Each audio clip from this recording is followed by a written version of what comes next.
সংসার জীবনে সুখের অভাব অনুভব করেন? তবে সুখটাকে ফিরিয়ে আনতে ঘৃণা নয়, মানুষটার প্রতি ভালোবাসা দেখানো কমিয়ে দেন। আপনি জানেন তার সাথে আপনি পেরে উঠবেন না। যদি আপনার সাথে কেউ অন্যায় করে তবু আপনি ক্ষমা করে দিন। যদি আপনার নামে কেউ মিথ্যা রটনা করে তবে আপনি চুপ থাকুন। যদি আপনার সাথে কেউ বেইমানি করে তবু তাকে মাফ করে দিন। কিছুদিন পর এভাবে চলার ফলে দেখবেন আপনার ক্ষতির পরিবর্তে বরং আপনারই হয়েছে ভালো, কিন্তু ক্ষতি হয়েছে তার। ব্যস্ত মানুষ, সে কখনো আপনার কোনো কাজে আসবে না, আপনার পাশেও থাকবে না। ব্যস্ত মানুষের ব্যস্ততা শুধুই অজুহাত মাত্র। আপনার পাশে না থাকার অনীহা থেকেই তার এত অজুহাত। কথা না বোঝা মানুষটাকে ব্যথা বুঝাবেন কিভাবে?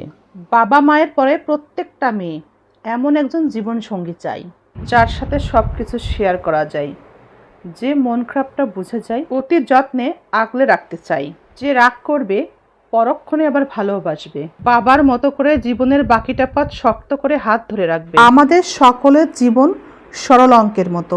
যত দিন যাবে, যত আমাদের বয়স বাড়তে থাকবে, আমাদের জীবন ততই সমাধানের দিকেই এগিয়ে যাবে। সমাধানের পর আমরা অবশ্যই কিছু না কিছু পাবো।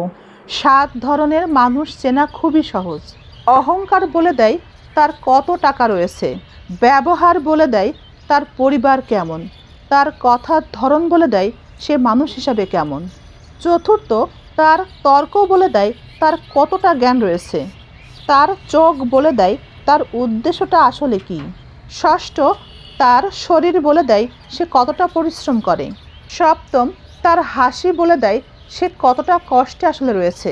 বিশ্বাস করুন, আপনার মধ্যে যে যোগ্যতা আছে সেটা কি আপনার মনে হয় আপনার যোগ্যতা? কখনোই না, সেটি আল্লাহর দয়া।